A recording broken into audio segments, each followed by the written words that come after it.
เป็นยาวก็ได้มันหนักหลายเส้นหลายสั้นหลายไหมยาวไปมันหนาวผมไม่ใส่ถ้าออกจากวัดก็ห่มคลุมธรรมดาถ้าอยู่วัดก็แบบนี้มันไม่ตายหรอกเพราะฉะนั้นมีอยู่ปีหนึ่งผมไปญี่ปุ่นขึ้นไปบนภูเขาฟูจิรู้สึกจะลบนะลบ7-8 องศาแต่ว่าขึ้นไปแล้วเนี่ยมันมีอาคารเขาเรียกว่าถ้าเป็นบ้านห้องก็จะว่านี่ละพวกเซเว่นพวกอย่างนี้ละห้างนี่นะครับแต่ห้างของเขาเป็นเหมือนของเราเขามีเครื่องทำข้อมูลครับฮิตเตอร์รถก็ดีเครื่องเซเว่นก็ดีเขาไปอุ่นไม่ได้ออกแต่ว่าถนนขึ้นไปเนี่ยครับหิมะครับมีรถแท็กเตอร์เกตตามข้างถนนนี่ครับพอน้ำแข็งมันจับกันเป็นก้อนก็ไถลงไปนะครับละลายอยู่แต่ว่ามันสู้ไม่ไหวพูดถึงเรื่องว่าภูเขาฟูจินี่ผมยอมโง่ผมไม่เคยเห็นนะครับเขาว่าจะเป็นภูเขาไฟระเบิดเขาว่าภูเขาฟูจิมองไปอย่างนี้ก็ขาวจานผ่านเลยผมนึกว่าเป็นขี้เถ้าครับอยู่10 กิโล20 กิโลเลี้ยวไปมองไปนั่นขาวจ้าผ่านะครับพอไปใกล้แล้วเขาขานั้นไม่ใช่เท่าครับหิมะครับหิมะครับตรงที่ว่านะครับมีลบเนี่ยครับผมไปยืนด้วยเนี่ยเก่งกินบุญเนี่ยวันนี้ผมอยู่ที่หลังมันจีนให้ผมไหมผมไม่ใส่รองเท้าไม่ใส่ถุงเท้าไม่ใส่เสื้อเพราะว่าเขานุ่งแต่ผ้าขนสัตว์นุ่งของผ้าขนสัตว์ผมเลยต้องไต่คุยกันสิเต็มว้างานกูเลยใส่มาเลยอุณหภูมิมันลบติดลบกับเดือนหนึ่งผมไปประเทศสวิตนั่งกระเช้าขึ้นไปรู้สึกอย่างประมาณ40 นาทีนะครับมันหลายทอดหลายต่อพอขึ้นไปแล้วภูเขาเนี่ยเป็นหิมะครับผมก็มือเป็นขวดลูกชิ้นกระไทยลูกโกเพเลยผมเล่นคิดเลยโอ้ประเทศเนี่ยน้ำแข็งนี่มาบ้านเขาต้องไปจากพี่เป็นภูเขาแต่ว่าน้ำแข็งไม่ได้แข็งนะครับมันกองกันอยู่เหนียวมือกดนั่นเองแต่ก็มีฝุ่นอยู่นะครับฟุ้ง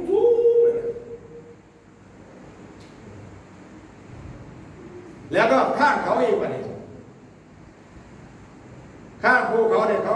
เหล็กไปเจาะภูเขาแล้วก็วางไม้วางเหล็กไปเนี่ยครับ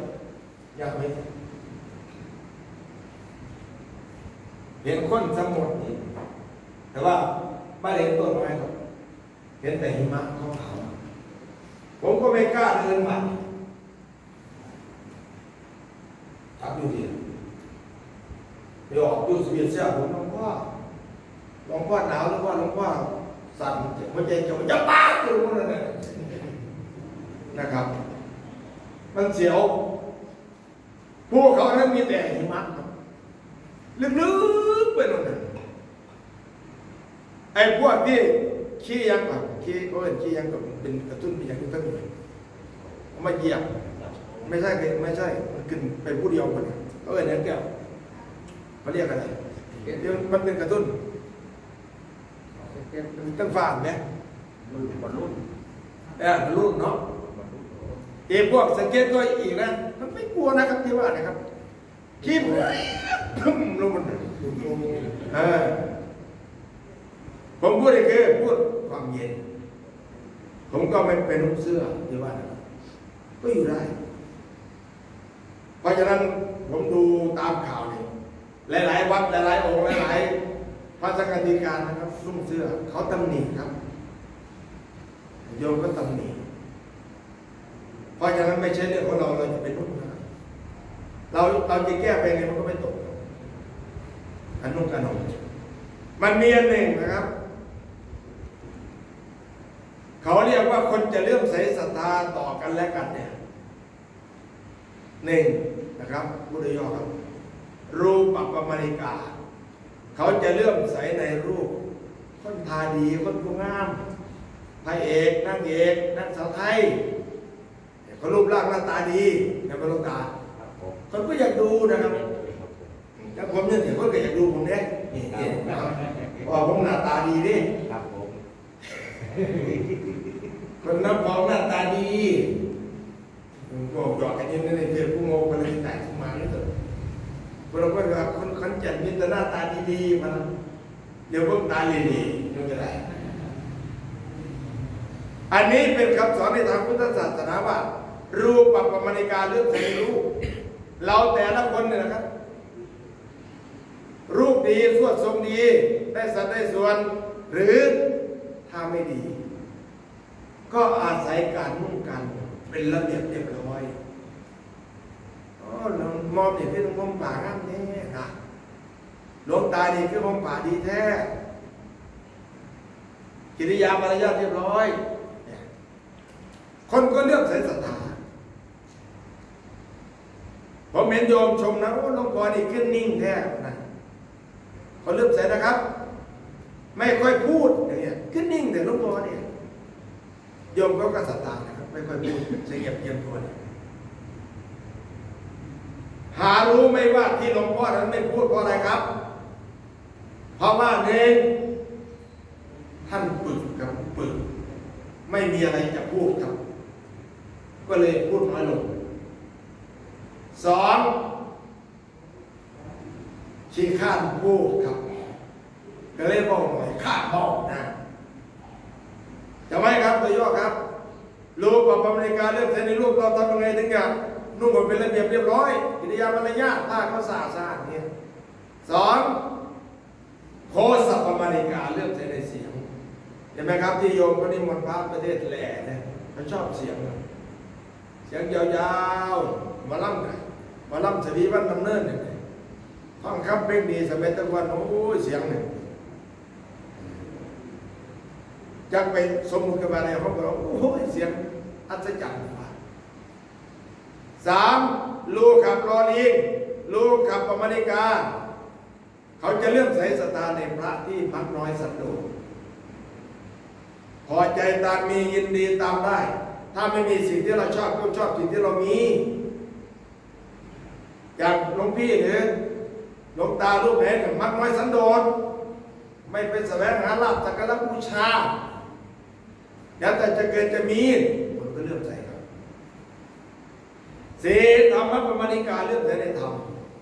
พอพื้นดีปฏิบัติชอบคนก็เลื่อมใสมันหลายเรื่องนะครับพวกเราเนี่ยเราจะไปมองมุมในมุมหนึ่งไม่ได้ครับยิ่งแล้วเนี่ยเราเป็นเพศประชิดนักบวชทำยังไงถึงจะไปนั่งอยู่ในหัวใจคนได้ให้เขาได้เลื่อมใสต่อการประพฤติปฏิบัติของพวกเราเนี่ยที่เราลงในเป็นอย่างนี้อยากให้คนเลื่อมใสศรัทธากับพวกเราถ้าเขาเลื่อมใสศรัทธาเนี่ยพ่อลูกตาอยากได้อะไรนะครับอยากสร้างกุฏิบ้างอยากสร้างศาลาบ้างเขาเลื่อมใสศรัทธาเวลามรณภาพอย่างในเม่นร้อยบัวน้ำถ้าผลงานดีอยู่สมณะเขาเลื่อมใสศรัทธาไม่อดไม่อยากมันเกี่ยวไปตรงนี้เนี่ยนอกจากเราจะไปสนองศรัทธาญาติโยมได้ไปให้ความสุขแก่เขาได้เขาก็อยากเคารพนับถือเราตลอดไปทีนี้พูดถึงว่าเราได้รับกิจนิมนต์แล้วนะครับอันนี้นะครับผมเคยเห็นนะผมพี่จะไว้นี่สมมติว่าอย่างนี้นะครับภูวาสนาเวลาจะขึ้นอาสนะเนี่ยของพ่อของพี่ไหนต้องคุกแบบนี้นะครับต้องคุกเข่าแบบนี้นะครับเดินเข่าอันนี้ครับนิยมพับเพียบก็ให้ขาไปทางโน้นอย่าเอาขาไปทางพระประธานคนเราคนบอกเป็นนักสัตว์เลี้ยงบ้านเป็นมาเป็นใหญ่แต่ว่าระบาดครับเดี๋ยวมันวุ่นดูขึ้นมาจังกันต้องคุกเข่านั่งเป็นระเบียบเรียบร้อยทุก วันนี้เนี่ยเวลาไปนั่งเข้าแถวเนี่ยห้ามเล่นทายครับเราก็เอาอยู่เลยขณะเขาไหวบ้านเราทิ้งเลยปิดเสียงครับโดยมารยาทเวลาเข้าประชุมเนี่ยผมติดโทรศัพท์ผมวางผมปิดเสียงอย่าไปเปิดเสียงแต่ว่าเวลาอยู่ดีๆอย่าปิดเสียงเวลาปกติอย่าไปปิดเสียงผมพูดเล่นๆถ้าใครไปปิดเสียงผมเรียกว่าคนปัญญาอ่อน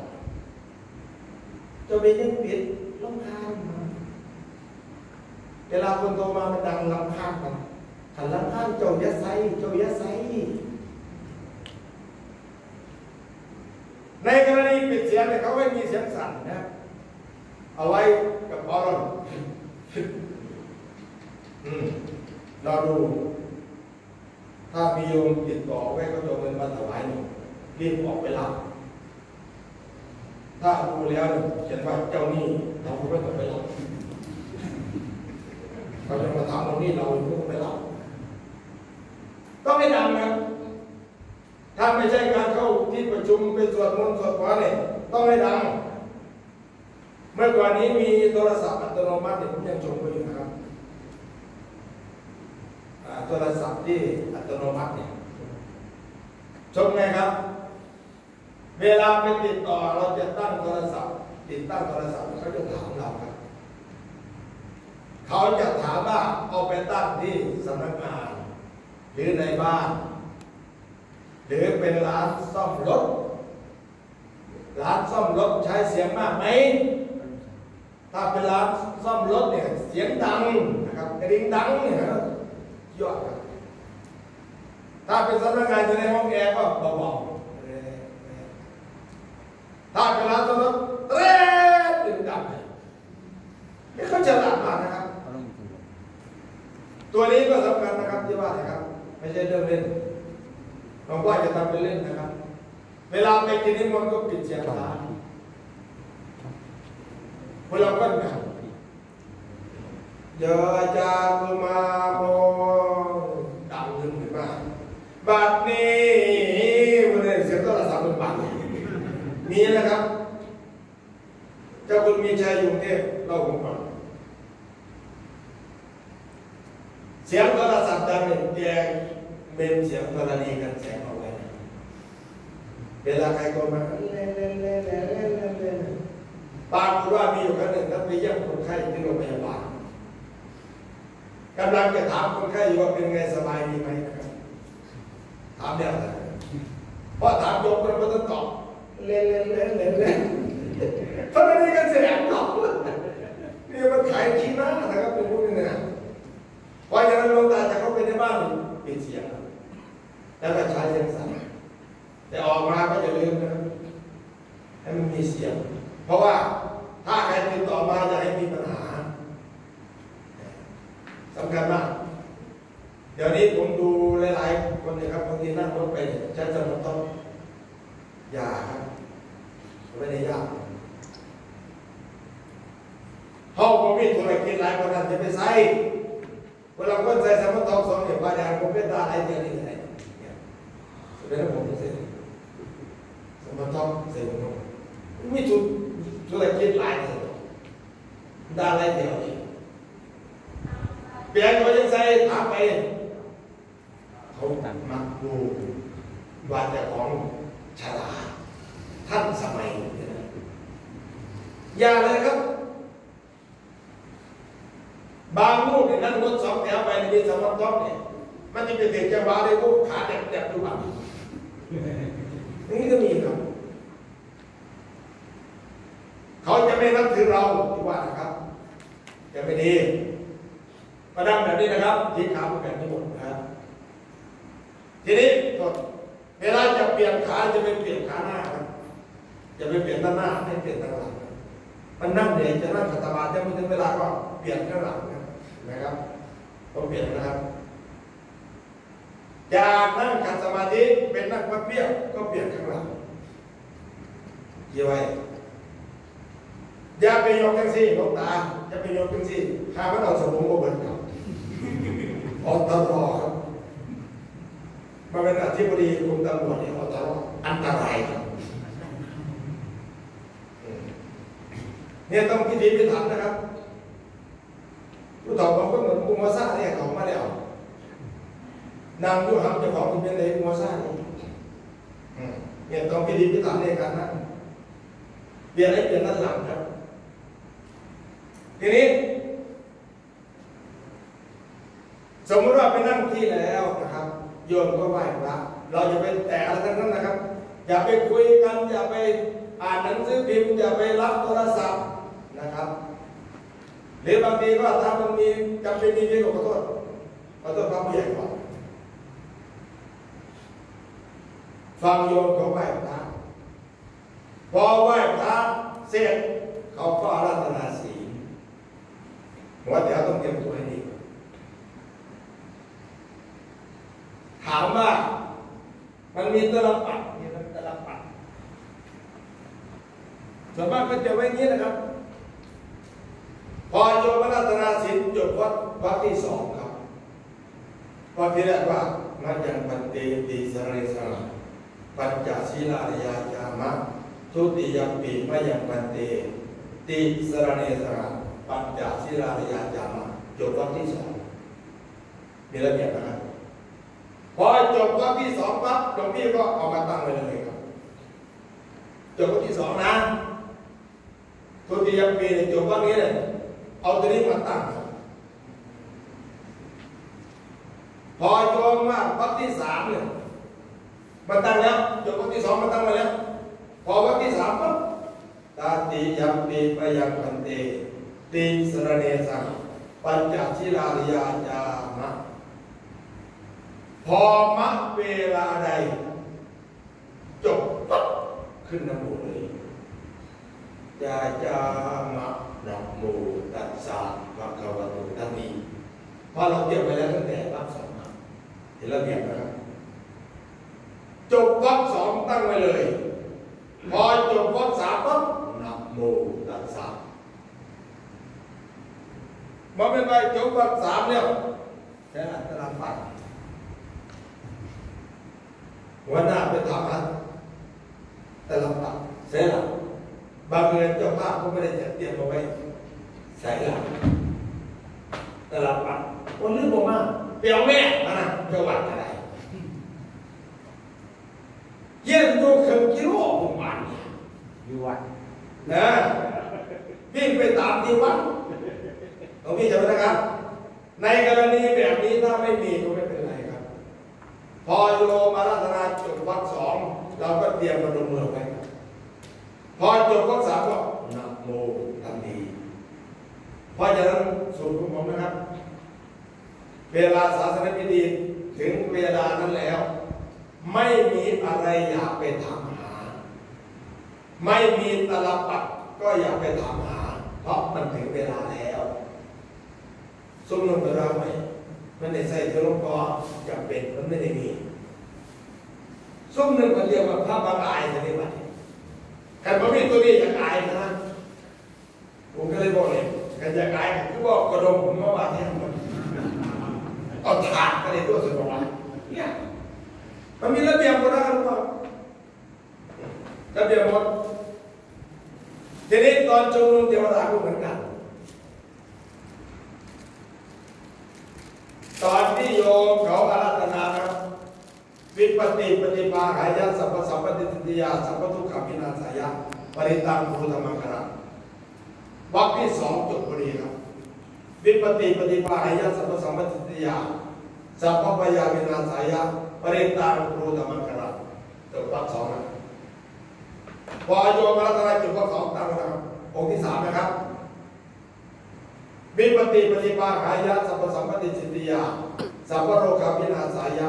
ปริตังภูธรรมังคาระพอโยมว่าปริตังภูธรรมังคาระปริตวานเมตังสเมตตา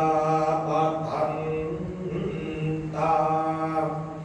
อวิคิตตาจิตตาปริตังวันนันตูเสียงให้สม่ำเสมออย่าเสียงเบาเกินไปลูกเองอย่ารับไม่ได้ อย่าเสียงหอมเกินไปอเมตตาอเมตตังสเมตตาเนี่ยมันรับอะไรนี่มันหลายคนเลยดูเสียงการวันก่อนนี้ผมไปเทศที่บ้านน้องแต้ผมยังพูดเรื่องหลวงปู่เขาเลยหลวงปู่เขาเลยสมัยนั้นครับเป็นท่านเป็นเจ้าอำเภอลูกแรกผมก็พูดอยู่เรื่องนั้นเล่นๆอยู่นั่นแหละคนอ้วนขาวน้ำหนักแก120ครับขาวจนหูเวลาท่านนั่งอยู่คนเดียวก็เป็นตะเบิงแล้วคนขาวๆคนอ้วนน้ำหนัก120 กิโลเลยนั่งอยู่คนเดียวเนี่ยแล้วเวลายะถาสัพพีนี่ไม่มีใครรับแกได้ครับมีแต่ผมคนเดียวเพราะท่านใหญ่ท่านอ้วนท่านขาวเสียงท่านก็ใหญ่แต่ว่าท่านได้ปรับปรุงอย่าหาบริวารลาอริปุเรนติสากลังปัจฉิลงยันโตปรราโสยรามณิโชติราโสยราผมเรียกแกสัพเพ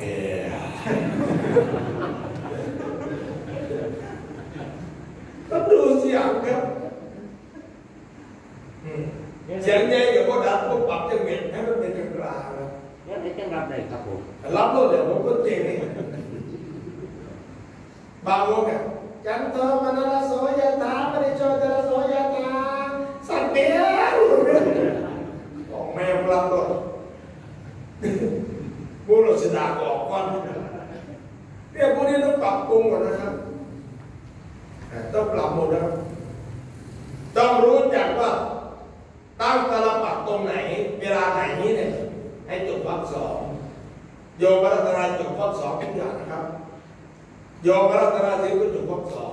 2โยมรัตนาก็ผลิตเราจะชิงเทวดาก็จบวรรค 2ตั้งเลยถ้าไม่ผมแนะนำอย่างนี้นะครับองค์ไหนยังไม่ศีล 8ไม่ได้ศีล 5ไม่ได้ให้ไปพิมพ์ตัวสวยๆแต่ละข้อตรงนี้ครับแล้วก็มีสรุปศีลด้วยอิมังกันทั้งคัดสมณะกันตั้งศีล 8ติดไปดีครับเวลาเรามาตั้งแต่พอท่านได้ปานาติปาตาตุนอิมังกันทั้งคัดสมณะกันตั้งเบิ้งนี่แต่ว่าถ้าได้แล้วมันก็จะหลงลืมไปในบ้านพอได้แล้วลืมเนี่ยมันติดอยู่เนี่ยตัวเสือเนี่ย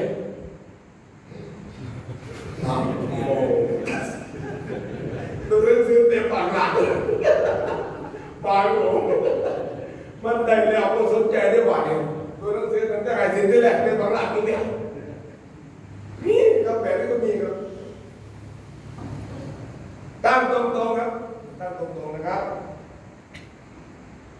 อยากให้ไปอย่างนี้ว่าเราก็อยากสันตินะโมตัสสะว่าเราก็แบบนี้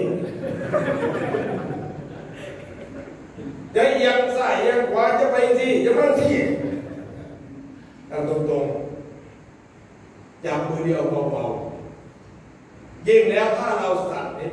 ไปจับแน่นมันยิ่งดิ้นนะครับเลยสีเลนะสุขติงยันติสุขติงยันติงตรงนี้ผมต้องในบ้านเนี่ย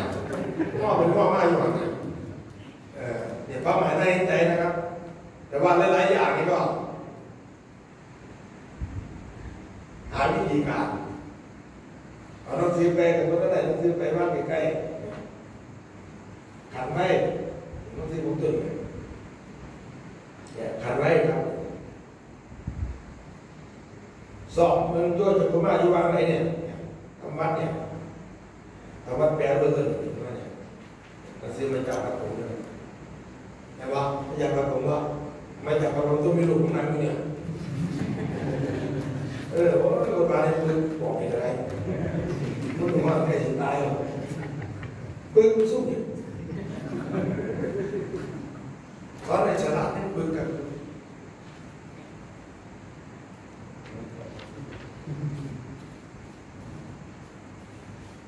สงสัยไหมครับงานมงคล งานอัปมงคลคืองานเกี่ยวกับคนตายงานมงคลเกี่ยวกับคนเป็นหรือว่าตายก็เป็นคู่กันผมว่าถ้าได้ฟังอบรมก็เจอแล้วเนี่ยถ้าบทในเราเนี่ยครับจะเก่งกว่าเจ้าว่านะหลายๆเรื่องเจ้าว่าไม่ชัดเจนนะครับนี่นะพวกเรามีโอกาสได้มาร่วมทรมานทรกรรมลำบากถ้าสนใจจริงๆความรู้มันจะได้มากครับหลักปฏิบัติการใช้แต่ละปักหรือในกรณีพิจารณาพระวันสุกุลขอนิมนต์พระภิกษุนั้นถือไปเวลาถือไปนี่ก็จะไปแก้ด้วยล่ะครับอีเดียวตามผมเวลาเดินไปยกไม้ก็แบบนี้นะครับจะไปแก้ครับนี่ไงจะมาป่าเอาตลับปัดเอามือซ้ายจับตลับปัดครับเอามือขวาจับผ้าอานิจจาวัตสังขาราอุปาทวายธัมมิโนอุปชิตตวานิโรชันติเตสังโฆปสมโมสุโขภาพที่นี่เรียกว่าภาพสองผมเคยลงตาของคุณนะครับเขาได้มรดกตาไปพิจารณาผ้าลงเมนแกก็ไปนะครับขึ้นไปเมนโน้อานิจจาวัตสังขาราอุปาทวายธัมมิโนอุปชิตตวานิโรชันติเตสังโฆปสมโมสุโขถามว่าได้ถามทั้งหมดโยมโกหกมั้งลงตาจะบอกว่าโอ้ลืมไปนะเรื่องจริงนะครับสาเหตุในการอบรมพระนวากาศที่ผมเป็นคนคิดนะครับที่คุณพูดตลอดเนี่ยผมได้ประมวลการประพฤติปฏิบัติของพระสงฆ์ทั้งหลายทั้งปวงมาทำไม่ถูกต้องจึงได้มีการจัดอบรมพระนวากาศขึ้นอย่างน้อยๆก็รู้จักถึงไม่ชำนาญก็เป็นการทบทวนมันจะนึกได้ครับอยู่คู่มีหมายอยู่ไม่ได้หนีไปตลปัดจับตลปัดมือขวาก็จับผ้าจับได้แล้วก็เอามาผ้าสอบเห็นยาวเลยหลายเรื่องอีกอย่างหนึ่งที่ผมไม่เห็นด้วยเวลาสมมติว่าพวกเราเป็นโยมนะครับเวลาเรียกผ้าไปพิจารณาผ้าบางสกุลเนี่ยต้องดูฐานะนะครับจะไปเรียกชื่อเรียกท่านเหมือนกันไม่ได้ถ้าองค์ไหนเป็นเจ้าว่ายังไม่มียศยังไม่ได้เป็นพระครูไม่ได้เป็นมหาก็บอกว่านิมนต์พระอธิการนิมนต์พระอธิการสิทธินนท์ถ้าเขาเป็นเจ้าน้ำมนต์นิมนต์เจ้าอธิการจะได้ถูกนะครับองค์ไหนเป็นมหาก็นิมนต์ท่านมหาต้องแบบนี้ครับองค์ไหนเป็นพระครูนิมนต์พระครูปิยธรรมวิสิทธิ์เจ้าว่าพระปาฏิราชเจ้าคณะตำบลไซมุขเขตหนึ่งเป็นองค์พิจารณานิมนต์หลวงพ่อพระครูสิทธิสารโสพลเจ้าคณะอำเภอน้ำพองเป็นผู้เป็นองค์พิจารณาคืออย่างนี้นะครับที่ผมว่าผมมั่วบางทีนะครับสมมติว่าลูกตาอยู่ในพรรษาเดียวนิมนต์พระเดชพระคุณหลวงตานั้นผิดครับเพราะว่าหลวงตานี้เพิ่งบวชมายังไม่ได้พรรษาครับมันจะมีพระเดชพระคุณมาจากไหนล่ะครับเขาไม่เรียกว่าพระธรรมดาแต่ว่าเวลาหลวงตาเวลาบรรจุบุญกันหลวงตาสิหังชื่ออะไรบุญมีญาติสมโภชนิมนต์พระภิกษุบุญมีพระบุญมีถ้าเป็นเจ้าวัดนิมนต์พระอธิการบุญมีถ้าเป็นเจ้าคณะตำบลก็นิมนต์เจ้าอธิการบุญมี ถ้าเป็นพระครูก็นิมนต์ท่านพระครูบุญมีไม่ต้องมีคำว่าพระเดชพระคุณจริงๆแล้วเนี่ยถ้าไม่โน้นใจที่เป็นเจ้าคุณเป็นพระราชาขึ้นไปถึงจะเรียกว่าเป็นพระเดชพระคุณเดี๋ยวเขาบวกไปเลยมีตำแหน่งหน้าที่มันก็มีพระเดชถ้าจะพูดแล้วในการแต่งตั้งเนี่ยนะครับเจ้าคณะอำเภอเนี่ยก็ไม่มีพระเดชไม่มีครับผมนี่มีครับผมเป็นเจ้าจังหวัดผมมีพระเดชเพราะว่าผมสามารถตั้งพระสังฆาธิการได้5 ตำแหน่งผู้ช่วยเจ้าวาดรองเจ้าวาดรองกำมลเจ้าตำบลถ้าใครมาเป็นเจ้าวาดจะมาเป็นตอนนี้ผมเป็นเจ้าวาดผมเป็นคนตั้งครับเจ้าคณะตำบลผมก็ตั้ง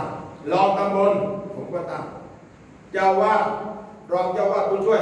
ผมเป็นคนตั้งเจ้าคณะตำบลเจ้าอำเภอเสนอมาผมพิจารณามีคุณสมบัติถ้าเสนอมาแล้วไม่มีคุณสมบัติผมก็ไม่ตั้งเพราะเขาเสนอมาผมพิจารณาแต่งตั้งอย่างผมส่งในไลน์อยู่วันนี้เจ้าคณะตำบลบ้านขามเขต 2นี่ไม่ค่อยมาประชุมมาอะไรผมอยากดูตารางอบตเนี่ยผมเชี่ยวเขียนทุกวันเนี่ยเชี่ยวเลขาเนี่ยค้างอยู่ตำรวจบ้านขามคนเดียวแต่ผมก็ติดตามข่าวแกมาตลอดนะครับว่าผมเป็นผู้ปกครองผมเลยลงในไลน์เสนอยกเป็นกิจวัตรสัตว์ใช่ไหมผมบอกเจ้าหน้าที่เพราะว่าไม่ทำงานเพราะกลัวอะไรหรอเวลาทำนิวิตไม่ทำงานประชุมก็ไม่มาประชุมดูสิเข้าพรรษามานี่มันเป็นที่10แล้วนะครับเอกสารอะไรจะไปอบตปัจจัยยังไม่เรียบร้อยเดี๋ยวรออยู่คนเดียวนะเรื่องอื่นก็เยอะแยะผมเลยบอกว่าเสนอมายกเป็นกิจวัตรสัตว์เลยเสนอมาผมก็ประกาศยกเป็นกิจวัตรสัตว์ตั้งคนใหม่มานี่เขาเรียกว่ามีประเด็นมันมีประเด็นมีอำนาจหน้าที่ในการแนะนำพระภิกษุสามเณรให้ปฏิบัติตามพระธรรมวินัยกฎหมายกฎสมาคมคำสั่งระเบียบประกาศมติพระบัญชาสมเด็จพระสังฆราชและคำสั่งผู้บังคับบัญชาเหนือตนพวกนี้เขามีพระเดชถ้าพวกเรา39 รูปอยู่ได้ไปเป็นอายุพรรษา 5จบแล้วทำจะเองวัดนี้ตำแหน่งเจ้าวาดว่างเสนอมาครับผมดูแล้วองค์นี้เป็นไปอบรมนวการมีความรู้มีความสามารถนะครับผมก็ตั้งให้ได้เป็น